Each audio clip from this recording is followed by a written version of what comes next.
Oke, jadi kali ini kita bakalan ngebahas tentang hal yang menjadi permasalahan di aquascape teman-teman ya, yang salah satunya adalah tentang keong hama.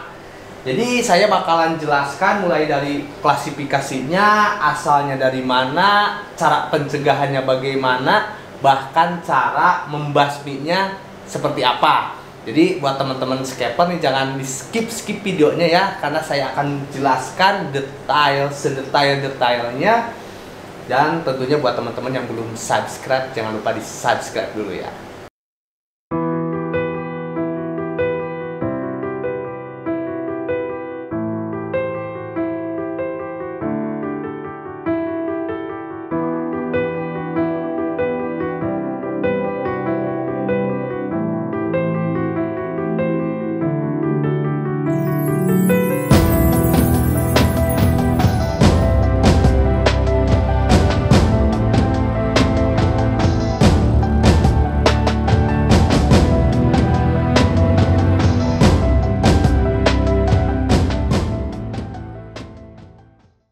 Nah itu dia tadi penampakan keong hama yang ada di tank jungle ini ya. Sangat banyak sekali ya, jumlahnya mungkin ratusan bahkan ribuan kalau menurut saya, karena sangat banyak sekali. Nah, seperti yang saya katakan sebelumnya, saya akan jelaskan sedetail-detailnya ya. Tetap jangan lupa, jangan di skip ya, biar benar-benar paham. Nah, kita pertama dari flashback dulu ke belakang ya untuk klasifikasinya. Kalau misalkan si keong hama ini kan termasuk animalia ya. Animalia hewan invertebrata ya, atau tidak memiliki tulang belakang. Karena kan dibagi dua ya, ada vertebrata dan invertebrata. Kalau vertebrata kan yang bertulang belakang. Kalau invertebrata adalah yang tidak memiliki tulang belakang. Yang salah satunya adalah keong ya, yang termasuk dalam filum moluska ya, atau hewan lunak ya, hewan lunak seperti siput, kerang, keong, cumi-cumi. Nah itu kan masuk pada filum moluska. Tapi dibagi lagi ya, kalau berdasarkan cirinya, karena ini memiliki cangkang, terus cara berjalannya juga di perut. Ini si keong hama ini termasuk kepada kelas gastropoda ya, kalau dilihat dari ciri-cirinya. Nah dimana si gastropoda ini memiliki ciri-ciri. Yang pertama, kebanyakan mempunyai cangkang ya, cangkang seperti siput, kerang, keong ya, yang termasuk siput kan. Yang kedua itu berjalan pakai perut ya, perut, terus berlendir juga, terus reproduksinya secara seksual. Tapi ingat, si keong ini sifatnya adalah hermaprodit ya, jadi bisa menjadi jantan dan bisa menjadi betina. Nah itu sebabnya kenapa si keong hama ini sangat cepat sekali tumbuh, pesat sekali pertumbuhannya. Nah itu yang pertama. Terus selanjutnya si keong hama ini itu bisa yang bisa membuat banyak itu karena si keong ini adaptasinya itu sungguh luar biasa ya. Jadi si keong hama ini bisa beradaptasi di kondisi ekstrim sekalipun ya, bahkan mungkin hanya sebatas lembab atau berlumpur, itu si keong ini dapat hidup dan istilahnya berkembang biak seperti itu. Makanya bahkan untuk telurnya ketika kondisinya tidak memungkinkan, itu sanggup bertahan sampai 6-8 bulan ya, tanpa ada misalkan air lah, misalkan seperti itu, hanya di lumpur atau di tempat lembab. Itu makanya si keong hama ini merupakan salah satu masalah ya, terutama di aquascape. Nah gini dong, duduk sekarang kan lebih enak, lebih rileks, lebih santai ya, nggak pegel kayak tadi berdiri. Gimana nih, krunya nih kurang peka. Oke, lanjut lagi ya. Tadi sekilas kan udah saya jelasin tentang klasifikasi si keong hama ini. Sekarang kita lanjut ke asalnya sih, dari mana sih ya, sehingga di tank kalian itu tiba-tiba penuh dengan keong hama ya. Padahal sebelumnya pas awal setting itu baik-baik saja, bersih ya, nggak kelihatan ada si keong hama.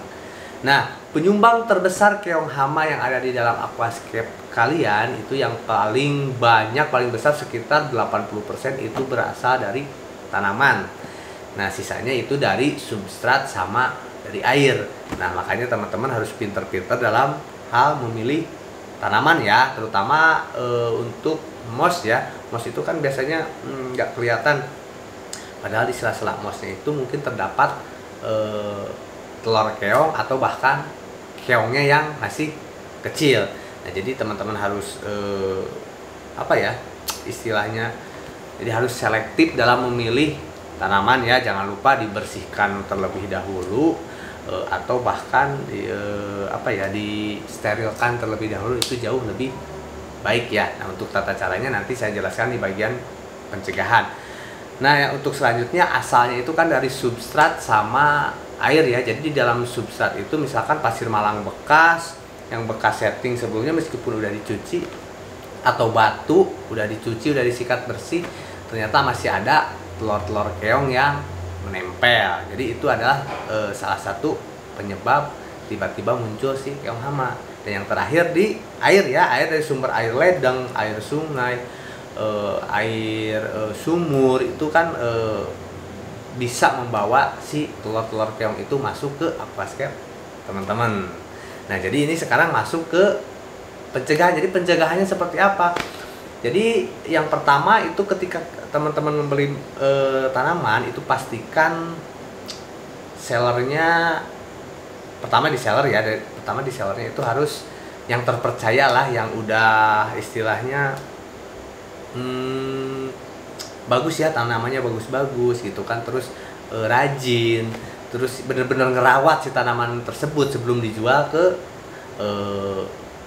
teman-teman seperti itu. Jadi itu yang pertama. Yang kedua, itu teman-teman sebenarnya bisa dengan cara sterilisasi terlebih dahulu ya. Jadi sebelum teman-teman masuk planting, sebelum teman-teman planting itu disterilkan terlebih dahulu. Dengan cara apa? Misalkan yang pertama bisa teman-teman, yang paling gampang ya, yang paling gampang dan paling umum, teman-teman bisa merendamnya dulu dengan cairan pemutih. Tentunya dengan konsentrasi jangan berlebih ya. Biasanya itu maksimal 0,1 sampai 0,3%. Atau teman-teman juga bisa gunakan natrium hipoklorit atau kalsium hipoklorit maksimal 3% ya, itu teman-teman bisa gunakan. Nah, itu atau bahkan mungkin teman-teman juga bisa menggunakan pestisida jenis molluscicida ya, yang bahan aktifnya adalah peptin asetat. Atau teman-teman juga bisa menggunakan natrium hipoklorit atau kalsium hipoklorit, dosis terendah dulu ya, atau maksimal itu hanya 3% untuk merendam tanaman sebelum di planting. Bahkan teman-teman juga bisa menggunakan pestisida jenis molluscicida ya, dengan bahan aktif biasanya peptin asetat atau niklosamida ya. Itu tentunya hanya 0,1 sampai 0,3%. Nah, itu pestisida yang khusus untuk memberantas moluska ya. Salah satunya yaitu keong hama. Nah, itu kan cara-caranya untuk dari bahan-bahan kimia ya. Nih teman-teman pengen misalkan itu kimia nggak mau, misalkan ada nggak bang yang yang alami teman-teman bisa menggunakan ekstrak daun jambu biji atau biji kluwak ya. Biji kluwak itu teman-teman bisa gunakan, jadi dihancurkan, digiling, jadi airnya itu teman-teman bisa gunakan buat merendam tanaman. Nah, itu di dalam ekstrak biji kluwak sama ekstrak daun jambu biji itu ada yang namanya saponin ya. Itu saponin efektif untuk membunuh telur-telur keong. Nah, sekarang kita masuk kepada bagaimana cara memberantas si keong hama itu ya. Seperti yang cuplikan video sebelumnya, kalau misalkan udah terlanjur seperti ini, udah ada di dalam tank banyak ya, sampai ribuan jumlahnya, itu harus bagaimana? Nah, ada dua cara. Yang pertama yang instan ya, tapi biasanya instan itu banyak sekali resikonya. Biasanya kan ada yang obat khusus untuk memberantas si hama keong tersebut. Tapi sebenarnya di obat itu atau bahan aktif itu, atau mungkin bisa dikatakan pestisida ya, pestisida tersebut itu ada efek samping, yaitu bisa membunuh organisme lain ya, bahkan mikroorganisme juga. Misalkan salah satu bakteri nitrifikasi atau bakteri-bakteri lain, bakteri baik yang sangat dibutuhkan di dalam aquascape ini juga ikut mati. Bahkan si fauna yang lain juga mungkin bisa ikut mati ya, seperti ikan, udang. Ya cara satu-satunya misalkan teman-teman mau menggunakan cara instan, jadi harus benar-benar dibersihkan dulu ya, maksudnya diangkat dulu paunanya, misalkan ikan, udang, mungkin keong hiasan ya seperti keong tanduk, keong turbo, keong bawang dan lain sebagainya, itu harus diangkat dulu baru treatment menggunakan cara instan tersebut. Yang pastinya seperti yang saya katakan itu pasti ada efek samping yang lainnya ya. Nah, untuk cara alami ini pengalaman kami ya, yang paling ampuh, yang paling bagus ya tetap ya yang alami emang lebih aman ya, lebih aman. Itu gunakanlah predatornya ya atau lawannya ya. Di antaranya seperti yang udah teman-teman tahu, itu seperti ada yang namanya keong assassin ya. Wah, assassin namanya udah assassin, bisa memberantas gitu kan, bisa membunuh, membantai. Tapi menurut saya jika jumlahnya seperti ini sampai ribuan, itu saya rasa efektivitasnya itu kurang ya, kurang dalam artian mungkin bisa saja mungkin kita memasukkan si keong assassin ini banyak juga, bisa ya memberantas segini banyak, tapi waktunya juga bakalan lebih lama. Nah, jadi ini spesial buat teman-teman, saya kasih tahu ada cara yang paling ampuh ya. Yang pertama itu yang jelas pasti aman buat ekosistem di aquascape teman-teman. Yang kedua itu mudahnya mudah didapat ya, mudah didapat. Yang ketiga itu cepat ya, cepat dalam memberantas si keong hama tersebut. Dan yang terakhir itu tentunya ada nilai estetika tambahan ya. Nah, apa itu? Jadi ini adalah ikan ya, ikannya itu namanya ikan mini paper. Mungkin sebagian teman-teman pasti udah tahu ya yang namanya ikan mini paper. Nah, jadi sekarang di tank jungle ini bakalan kita masukkan ikan paper ya, beberapa ekor mini paper, beberapa ekor. Jadi nanti kita lihat seberapa cepat dan seberapa ampuh dalam memberantas hama keong. Nah, ini ikannya udah kita siapin. Ini kita ada 8 ekor ya. Udah mah mini, terus ininya juga masih kecil-kecil ya. Tapi jangan salah, nanti kita lihat seberapa cepat dan seberapa efektif si 8 ekor mini paper ini bisa memberantas keong hama. Seperti biasa, sesuai dengan standar operasional prosedur ya. Jadi ini wajib diaklimatisasi terlebih dahulu. Pokoknya mau teman-teman masukin apa itu ikan, udang, wajib aklimatisasi. Yang nggak tahu cara aklimatisasi, ada di channel Mega Aquatic.